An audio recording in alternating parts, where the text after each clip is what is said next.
Let me take you back to a stormy night in Yorkshire. Imagine Mr. Earnshaw returning home, not just with gifts for his children, but with a dark haired, ragged orphan, Heathcliff. The moment he steps over the threshold, the energy of Wuthering Heights shifts. You might wonder, why does Emily Bronte introduce a total outsider, a literal foundling, into this tight knit rural family? Well, it's a classic catalyst. Heathcliff isn't just a character, he's the spark that ignites decades of tension.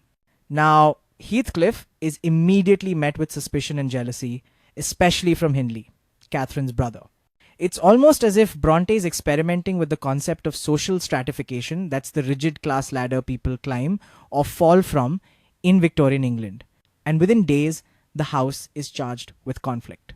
Think of Heathcliff as an interloper, a technical term for someone who disrupts established systems. He upends not just family dynamics, but the social order itself. Are you starting to see the emotional stakes? This isn't just a story about a house guest, it's about how a single presence can reveal everyone's true nature. Catherine bonds fiercely with Heathcliff, creating an alliance as wild as the moors outside. But Hindley's resentment grows, setting the stage for a lifetime of rivalry and pain. Now you might be asking, why does Bronte paint Heathcliff as almost elemental, not quite fitting in anywhere? Here's my take. She's exploring the psychology of belonging, what happens when you're perpetually on the outside, looking in. Is it any wonder that Heathcliff's love and hate burn so intensely when acceptance is always just out of reach? So in this first act, Bronte builds tension and sympathy with surgical precision. A foundling at the hearth, sibling rivalry erupting, and a wild landscape reflecting the chaos within. The seeds of passion and revenge are planted right here, and trust me, the harvest is going to be bitter and unforgettable. What if I told you that love could feel more like a storm than a gentle breeze? That's the reality for Catherine and Heathcliff. As children, they roam the moors, their bond growing fierce and unfathomable. It's a connection that defies Victorian propriety, the strict moral codes of their era, and it's more visceral than romantic. Catherine famously declares, "I am Heathcliff." But is that passion or obsession? Here's the setup. Catherine is every bit as wild as Heathcliff, but when she tastes the comfort of Thrushcross Grange, a home of luxury and social mobility, she hesitates. The conflict? Her heart is torn between Heathcliff's raw, unpredictable love and Edgar Linton's security. Now you might be thinking, isn't this just your classic love triangle? Not quite. This isn't about choosing between two suitors, it's about fighting between two selves. When Catherine opts to marry Edgar, she tells Nellie she'll break Heathcliff's heart and her own. The devastation is immediate. Heathcliff vanishes. The emotional fallout isn't just personal, it reverberates through both Wuthering Heights and Thrushcross Grange as if the very walls absorb the heartbreak. The story's emotional voltage spikes here, and every character is drawn into the storm. Let's pause here. Have you ever seen love twist so fiercely that it becomes self-destructive? Bronte's genius is in making us feel the agony and ecstasy of Catherine and Heathcliff's connection.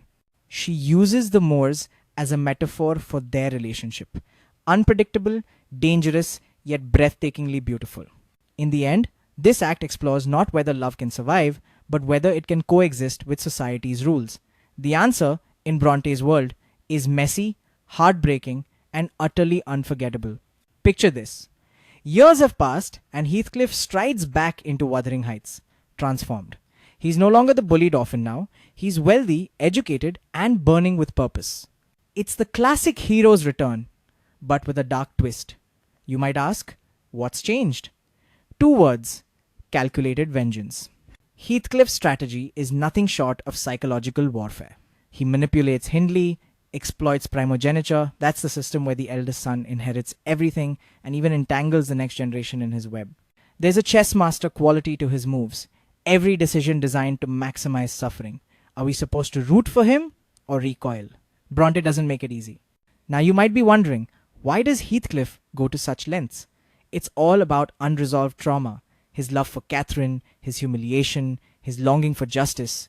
He's a character driven by both pathos, that's emotional appeal, and a thirst for retribution that borders on the pathological. Let me tell you, the atmosphere crackles with tension. Children become pawns.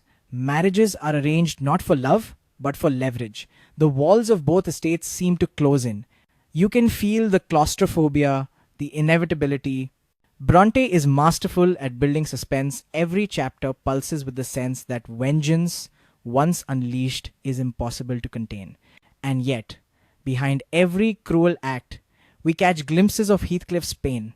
It's a haunting reminder that revenge doesn't heal wounds, it deepens them. By the end of this act, we're left asking, is Heathcliff a villain, a victim, or both? As the years pass, the next generation inherits the scars of the past. Young Cathy and Hareton, children of the original feuding families, grow up surrounded by bitterness and loss. But here's the twist. Where the first act was all about passion and revenge, this final act is about healing, however painful that process may be. Intergenerational trauma is a modern term, but Bronte sketches it brilliantly. The sins of the parents' broken trust, bruised pride linger in the air, like the Yorkshire mist. At first, Cathy and Hareton clash. They're adversaries, shaped by old grudges, but gradually they uncover a shared resilience. Through literacy lessons, yes, the simple act of reading, they build a fragile bridge between their wounded families.